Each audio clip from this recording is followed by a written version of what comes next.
I am Gutgesell, And I'm Gutgesell. and we will be speaking about a comparison of America's greatest cities, and we're from Rose-Hulman Institute of Technology.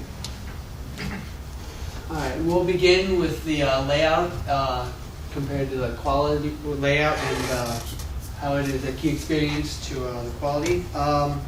New York City is built up as compared to Los Angeles, and it is 304.8 square miles with the addition of 164.1 square miles of water.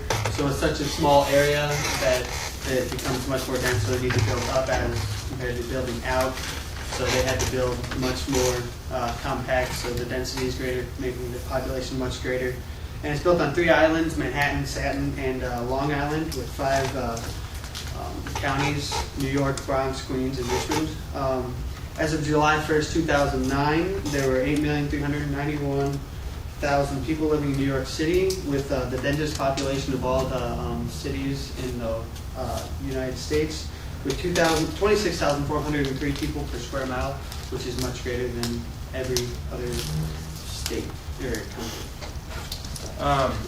And on the other side of the picture, you're going to see Los Angeles.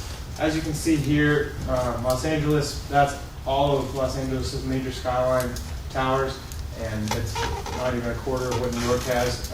Los Angeles is what you call a sprawl community, meaning that they build out. And so the total area of Los Angeles is 4,904 miles. And within that area, you're going to find 17,776,000 people. And the reason that Los Angeles spreads out is just because there's all that available room. So instead of building up and having a really dense population like New York does, they're going to spread out more. As you can see in this picture, all of this, and then out around the mountains even. So when we compared them, we found that New York was better because they worked a lot better with what they had. So New York City we chose for that one. And the next one, the history, which is new school versus old school. New York City was started as a Native American land, and then the French took it over. Then it became a Dutch trading company, and in 1664 the British occupied it, which soon became, after the American Revolution, it became U.S. owned. And some of the background history, it is the largest United States Revolution battle happened in Manhattan. It held the Stamp Act Congress with the Sons of Liberty. New York City was also the U.S. capital, the first U.S. capital after the Revolutionary War. And the first president was inaugurated. The first Supreme Court Congress, Supreme Court and the first Congress all assembled in New York City. And the Bill of Rights was assembled and created in New York City in Federal Hall. And it's also the birthplace of the Harlem Renaissance and hip hop.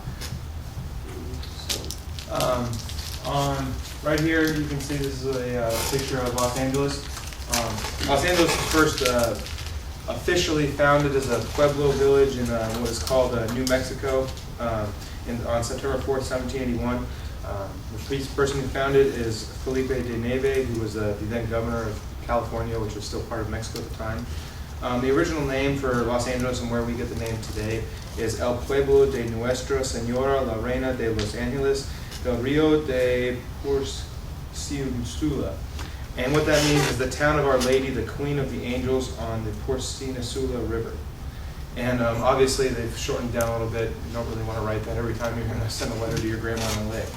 So really, it wasn't technically established until 1848 when the first settlers first arrived there.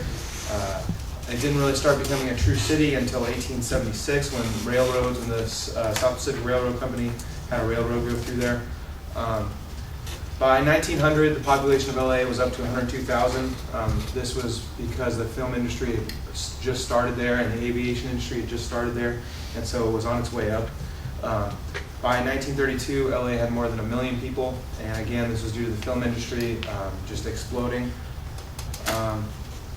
Later on, LA was graced with the Olympic Games 2 times, and in both times, LA has been the only city to ever make the Olympic Games profitable.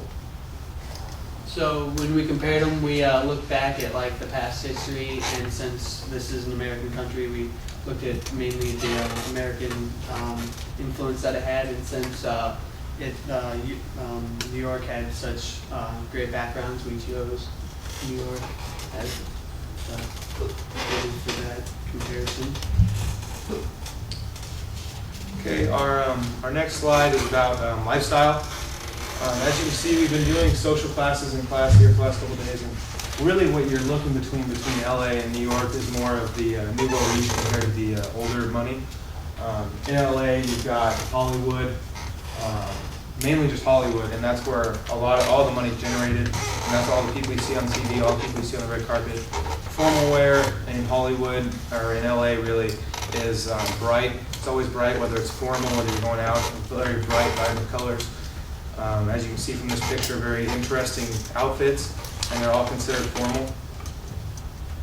And again, with the nouveau riches, you're going to see lots of fancy earrings, lots of fancy clothing, because what you wear tends to show how much money you have. At least that's what they think it is in LA, is that you need to wear the big fancy clothing, the big fancy jewelry to really show how much money you have. For New York, New York became a leading city after World War II.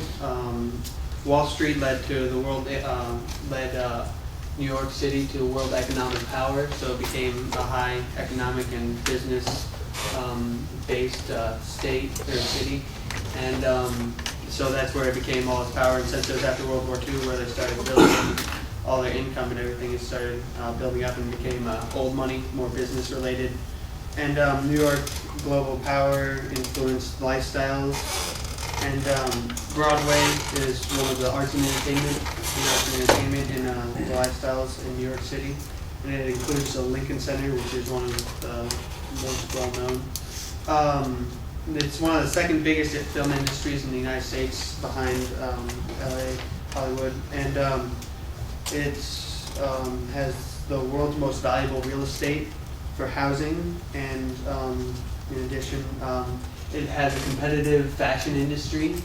It holds Fashion Week biannually, beginning with New York, then moving on to Paris, France, and so on.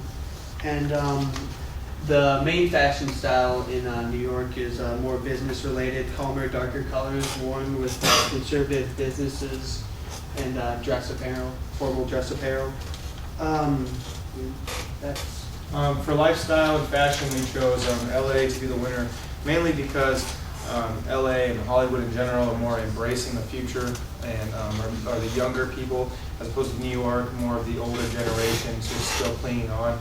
But we believe that the newer generation is what's going to be in the future, so that's what should win right now. Politics. In LA, it's mainly a liberal city, much like the rest of California. The reason for it being liberal is the huge amounts of people, especially the huge amounts of people that are under the poverty line. In LA right now, the current mayor is Antonio Villaraigosa, and he's the third ever Hispanic governor, mayor of LA. And the LA is ran by a mayor-council system. There are 15 city council districts, each one selecting a city council member. The other thing that LA does really well is that they kind of pioneered this neighborhood council approach to politics, where each neighborhood has can select council members from other places, and it really does is it helps promote public participation, and it makes politics more responsive to what people believe. For New York, our mayor is Michael Bloomberg, and he was previously a Democratic, and then he moved to Republican, and I believe he is currently independent. And the form of government is a strong mayor-council form of government, similar to LA. It is also a liberal-based city. And looking at the politics for Michael Bloomberg, he has won by less than 0.6% in 2 of his 3 terms. That was really and we chose, for politics, we chose LA to be the winner because they seem to be more in unity. Bloomberg has won, like you said, the past 2 of the 3 elections by less than 0.6%, as well as LA is pioneering the neighborhood council approach, and so that's a really good way to get out to make sure all the people have a say in what's happening. So looking at the education and comparing them both against each other, the New York City education is the largest public school system in the United States. It is successful on average, and one of the things that the New York City mayor actually stresses really hard is the school reform. It's still an important political topic, and it also contains the largest amount of college students in the city with 594,000 students. The Los Angeles Unified School District is one of the worst school districts in the United States. They're known mainly for their overcrowded schools and high dropout rates. From 1993 to 2006, over 250,000 students dropped out. Los Angeles realizes what's happening, and they're trying to combat the overcrowded and the high dropout rates. They've built 6 new schools in the last 5 years, but it's not getting any better very quickly, so they're going to have to find a way to deal with that. As far as higher education goes, there are 3 public universities within the city limits: California State University, Los Angeles, California State University, Northridge, and University of California, Los Angeles, as well as other private schools, including USC. And there are 9 community colleges in the Los Angeles area. So as far as education goes, mainly due to how bad the public school system is in Los Angeles, we selected New York due to their school reform and how much better their schools are getting compared to Los Angeles's, which are staying even, if not getting worse. And now we took a look at comparing crime rate and crime in general for New York City versus Los Angeles. And New York City has had recently a astounding decrease in crime. It has decreased 75% from 1993 to 2005. And since the crack epidemic, it has definitely bounced back and become a really safe area compared to the density and how populated the city is. And 2005 and later on, the crime rate has continued to decline, making New York City one of the top 25, making the lowest crime rate of the top 25 largest city, and this is really good considering it's the largest city. It has the lowest crime rate of the top 25. And in 2007, it has had less than 500 homicides. Los Angeles, much like its school system, has one of the worst crime rates. The murder rate in Los Angeles currently is about 1.25 times that of the national average. Robbery is 1.97 times that of the national average. Aggravated assault is 2.19 times greater. And from April 26 to September 26, 2010, 18,024 violent crimes and 71,626 property crimes were committed in the greater Los Angeles area. Los Angeles PD is trying new strategies to combat these crimes. They're implementing new criminal gang groups to help try and fight the gangs that are populating the city, as well as spreading community awareness. But as you can see and hear from that, it's pretty easy to decide who's better in that situation. New York's a much safer city to live in currently. And we chose that because of definitely the decrease in crime rate, which has definitely been really influential in how all their reform and everything is essentially been decreased compared to how LA has just started trying to combat it. And so the best city, as you can see, not really due to the mayor, but due more to the schools and the crime rate especially, is New York City, and that's our decision. Any questions?